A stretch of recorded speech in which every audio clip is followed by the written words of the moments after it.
Yes, the Brooklyn Nets and the entire NBA kick off free agency, but did the Nets front office make that first big splash to get the fan base excited? We dive in on the Keon Ellis signing coming up next.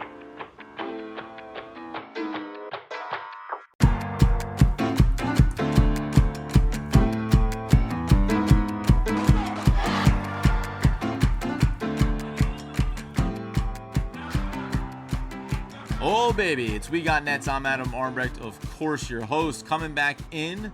If you're going to do your first episode back, do it when the biggest of possible news breaks.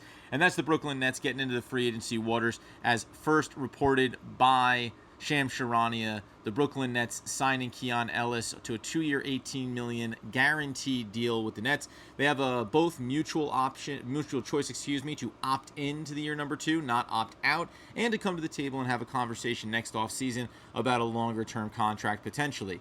Obviously, Keon Ellis connections with Jordi Fernandez, played with him in Sacramento for a couple of seasons, so it makes a completely understandable decision from the Nets side of things.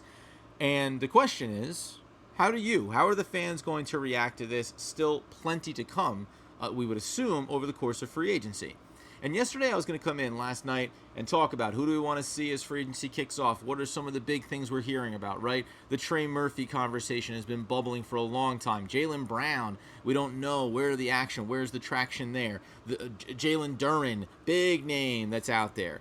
But what you find ends up happening, even though you could have come in for a quick bite of the, trade talk chatter, you find that over 6 hours, over 12 hours, narratives change. Duren offered 5 for $140. How dare you? I'm disgusted by it. I'm going to go and talk to teams. I want to sign and trade. I want to go to the Kings. Well, 12 hours later, Detroit says we're going to match any offer that he gets because we believe he's a cornerstone piece and we don't want to lose him. Now, that can be letting the market dictate terms, or it can be them posturing that if you want to come get him, it's going to take a lot to pry him away from us. Yeah, John Morant, he went to the Trailblazers, see what that looks like. We saw already today now as well, Kawhi Leonard heading back to Toronto, the only team he said that he was interested in returning to. And then, of course, you have LeBron James. Well, he's done. LA, thanks so much, Lakers. I'm moving on. It's not about the money. It's about happiness and the love of the game. And supposedly it's because you're going to have Draymond Green opt out of his $27 million cap hit so you can make room and facilitate LeBron in Golden State. And AD is going to come from Washington. But hold on, because now Washington says, we're not moving Anthony Davis. We're keeping him right here. Do they actually want to keep him here? Is it posturing to get the most trade value out of him? Or is it the idea that, hey, if LeBron wants to play with Anthony Davis so bad again, why don't you come do it in Washington, right? So all of these things swirl around, and they kind of pivot and move very quickly. The Trey Murphy of it all is still very much on the table. But what I find interesting about the signing of Keon Ellis is that the other name that was getting thrown out was Cason Wallace from OKC, making $7.5 million, expiring, wants that big contract. And when I was starting to think about doing one last night, it was going to be based on the idea of, well, what would Cason Wallace bring? He would bring experience to the backcourt. He would bring defensive value to that backcourt, take on the toughest assignment when you're talking about taking on other teams, and you have Mikel Brown Jr. now in his rookie season. If he's going to be on the court, whether it's in that immediate starting role or coming along, you still want to have that veteran presence, and you still want to have a guy that, again, you can say, hey, you take the tougher assignment and let me kind of come along here. So that was always the premise that I was going to use on Cason Wallace, and guess what? It's kind of the same premise that I'm going to use when we talk about Keon Ellis, because he's built in that same type of mold. He is a player that gives you the 3-and-D mold.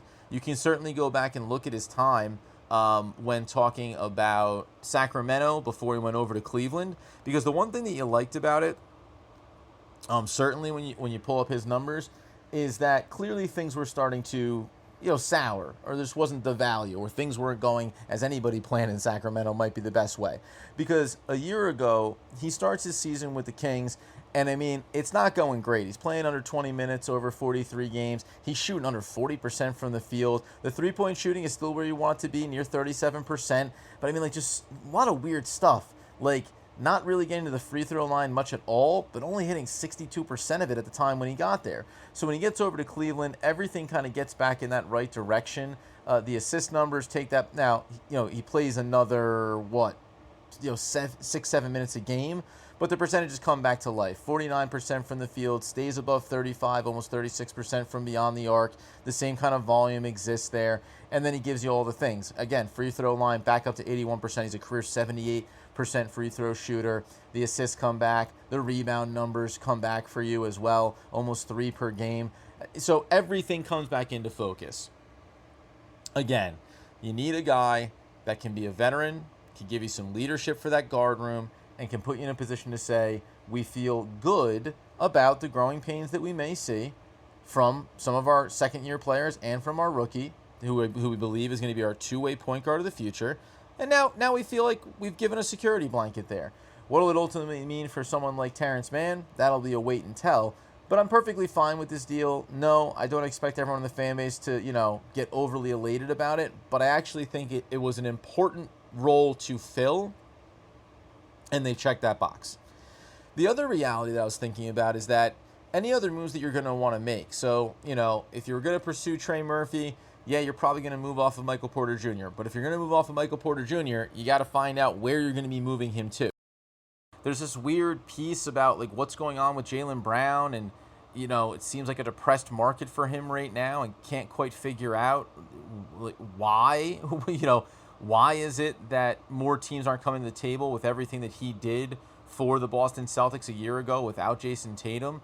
And maybe, again, same kind of thing. It's just about fitting those pieces together, and every team that thinks they can push from possible playoff team to playoff team, from playoff team to deep playoff team, from deep playoff team to contending for championship team, they're all trying to dance in these waters. So it becomes interesting to see where the Nets are going to land in all of this. But I think that they're just going to have to kind of play it a little bit safe and now say, as pieces unfold, we'll get to kind of make our choices, check in where we think we can get a bite of the apple.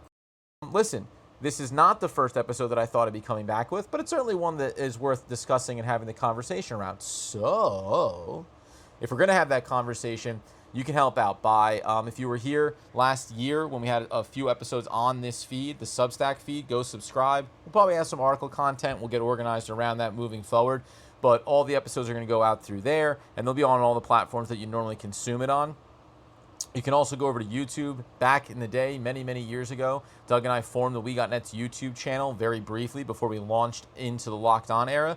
So that was there. Go subscribe to that, and then obviously get it on X, at Adam Armbrecht and at We Got Nets. I'm always very excited when I see people reach out, and people that I've talked to over the last 4, 5, 6 years that, want to hear my perspective on things, want to hear if I'm making more content.